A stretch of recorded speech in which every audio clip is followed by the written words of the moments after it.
नमस्कार, मैं हूं सुशील। आप देख रहे हैं स्पेस अंतरिक्ष। स्पेस अंतरिक्ष में आपका स्वागत है। आज हम आपको वॉयेजर 1 के माध्यम से 62,000 किलोमीटर प्रति घंटे की गति से 24 अरब किलोमीटर से भी ज़्यादा दूर अंतरिक्ष में लिए चलेंगे। तो कमर में पेटी बांध कर मेरे साथ चलने के लिए हो जाइए तैयार। 1970 के दशक में वैज्ञानिकों ने हमारे सौर मंडल के बारे में और अधिक जानने का एक महत्वाकांक्षी लक्ष्य रखा। वैज्ञानिकों ने एक ऐसे यान को बनाने का फैसला किया जो हमारे सौर मंडल के बाहरी ग्रहों तक पहुंच सके और हमें उनके बारे में नई जानकारी दे सके। इसी तरह वॉयेजर 1 मिशन का जन्म हुआ। वॉयेजर 1 और 2 दोनों ही एक विशेष समय का लाभ उठाने के लिए डिजाइन किया गया था, जब पृथ्वी से बृहस्पति ग्रह और शनि ग्रह काफी करीब होता है। पंक्तिबद्ध जब ग्रह हो जाते हैं तो यानों को कम ईंधन का उपयोग करके बृहस्पति, शनि जैसे बाहरी ग्रहों के करीब से उड़ान भरने की अनुमति दी गई। वॉयेजर 1 अपनी यात्रा 5 सितंबर 1977 को आज से 47 वर्ष पहले फ्लोरिडा के कैप कैनालवेरल से लॉन्च किया गया। यह एक लंबी और रोमांचक यात्रा की शुरुआत थी। यान में कई वैज्ञानिक उपकरण लगे हुए थे जिनका उपयोग ग्रहों के वायुमंडल, चुंबकीय क्षेत्र और चंद्रमाओं का अध्ययन करने के लिए किया जाना था। वॉयेजर 1 ने सबसे पहले बृहस्पति और शनि का दौरा किया। पहले से इन ग्रहों के बारे में जो कुछ भी पता था उसे वॉयेजर 1 ने बदल कर रख दिया। यान ने इन ग्रहों की बहुत ही विस्तृत तस्वीरें ली और उनके चंद्रमाओं के बारे में बहुत ही रोचक खोज की। बृहस्पति का एक चंद्रमा आयो पर सक्रिय ज्वालामुखी और बृहस्पति का दूसरा चंद्रमा यूरोपा के सतह के नीचे एक बर्फ से ढका महासागर का पता लगाया। वॉयेजर 1 ने शनि के चंद्रमा टाइटन का भी नजदीक से खोजबीन की। शनि के चंद्रमा टाइटन का वातावरण पृथ्वी के शुरुआती वातावरण जैसा ही है। वॉयेजर 1 ने न केवल बृहस्पति और शनि के बारे में जानकारी जुटाई बल्कि उसने हमारे सौर मंडल के बारे में भी बहुत कुछ नया बताया।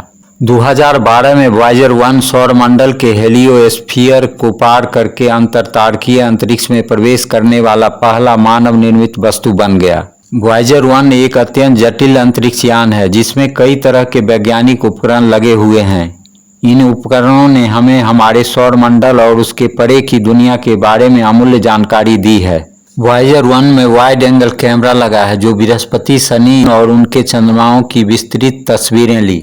वॉयेजर 1 में नैरो एंगल कैमरा भी लगा है। इस कैमरे में उच्च रिजोल्यूशन वाली तस्वीरें ली जिससे वैज्ञानिकों को ग्रहों और उनके चंद्रमाओं की सतह की विस्तृत जांच में मदद मिली। वॉयेजर 1 में प्लाज्मा उपकरण भी लगा है। इस उपकरण के माध्यम से प्लाज्मा तरंगों का अध्ययन किया जो अंतरिक्ष में आवेशित कणों द्वारा उत्पन्न होती है। वॉयेजर 1 में एक चुंबकीय उपकरण भी लगा है, मैग्नेटोमीटर। इस उपकरण ने ग्रहों के चुंबकीय क्षेत्र की ताकत और दिशा को मापा।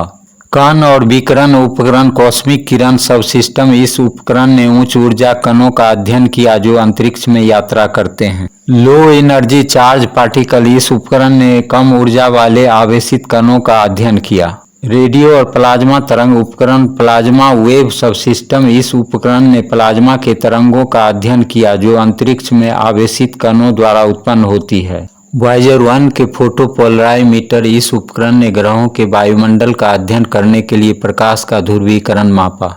Infrared spectrometer. इस उपकरण ने ग्रहों के वायुमंडल में मौजूद गैसों का अध्ययन करने के लिए इंफ्रारेड विकिरण का उपयोग किया। इन सभी उपकरणों से वॉयेजर 1 को बृहस्पति, शनि के बारे में विस्तृत जानकारी मिली और इन ग्रहों के इसके चंद्रमा का रंगीन फोटो भी दुनिया के सामने पहली बार आया।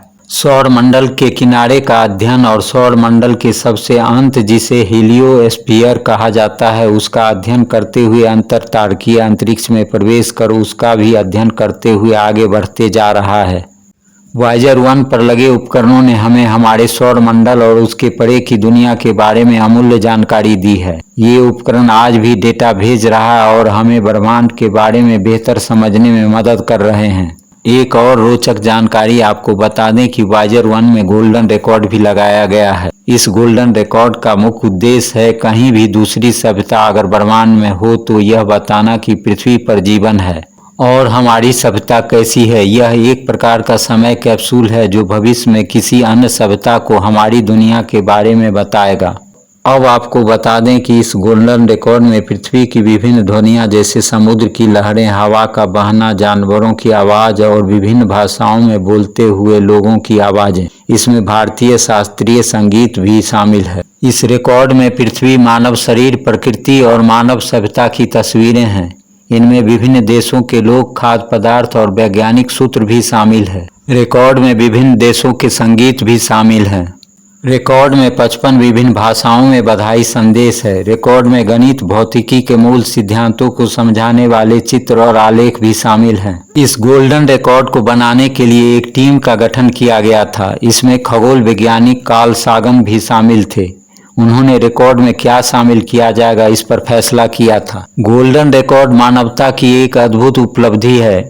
यह हमें हमारे ब्रह्मांड में अकेले नहीं होने की उम्मीद देता है और यह भी दिखाता है कि हम अन्य सभ्यताओं के साथ संवाद करने के लिए कितने उत्सुक हैं। आपके मन में सवाल उठ रहा होगा कि वॉयेजर के उपग्रह 47 वर्षों से काम कैसे कर रहा है, इसके ऊर्जा के स्रोत क्या हैं। तो आपको बता दें कि वॉयेजर में पारंपरिक ईंधन जैसे पेट्रोल या डीजल तो नहीं, बल्कि इनमें एक विशेष प्रकार की बैटरी होती है जिसे radio active thermo electric generator कहते हैं। इसको शॉर्ट फॉर्म में आरटीजी कहते हैं। आरटीजी कैसे काम करता है? आरटीजी में प्लूटोनियम नामक एक रेडियो एक्टिव तत्व होता है। जब प्लूटोनियम का क्षय होता है तो यह गर्मी पैदा करता है। इस गर्मी का उपयोग बिजली बनाने के लिए किया जाता है। यह बिजली वॉयेजर के सभी उपकरणों को चलाने के लिए पर्याप्त होती है। आरटीजी के फायदे। आरटीजी बहुत लंबे समय तक बिजली पैदा कर सकते हैं। वॉयेजर के आरटीजी को 45 साल से अधिक समय हो गया है, वे अभी भी काम कर रहा है। वॉयेजर के अंदर बाहर कोई इंजन या चलने वाला भाग नहीं होने से खराब होने की संभावना कम है। अंतरिक्ष के लिए उपयुक्त आरटीजी को किसी भी प्रकार के ईंधन या ऑक्सीजन की आवश्यकता नहीं होती है, इसलिए वे अंतरिक्ष में काम करने के लिए आदर्श होते हैं। आरटीजी बहुत ही विश्वसनीय होते हैं और लंबे समय तक काम कर सकते हैं। वॉयेजर 1 अंतरिक्ष यान परमाणु ऊर्जा के कारण ही इतनी लंबी दूरी तक यात्रा कर पाया है और हमारे सौर मंडल के बारे में हमें इतनी सारी नई जानकारी दे रहा है। वैज्ञानिकों का अनुमान है कि 2030 तक वॉयेजर अंतरिक्ष यान पृथ्वी पर अपना डाटा भेज पाएगा। उसके बाद अंतरिक्ष के विशालता में खो जाएगा। उसके बाद भी ये चलता ही रहेगा। वॉयेजर को दूसरे सौर मंडल तक पहुंचने में करोड़ों वर्ष लग जाएंगे, इसलिए इसमें गोल्डन रिकॉर्ड लगाया गया है। किसी दूसरे सभ्यता को ये गोल्डन रिकॉर्ड मिले। ये रोचक जानकारी आपको कैसी लगी हमें ज़रूर बताइएगा। चैनल को सब्सक्राइब, शेयर, लाइक और कमेंट करिएगा। Thank you for watching space अंतरिक्ष।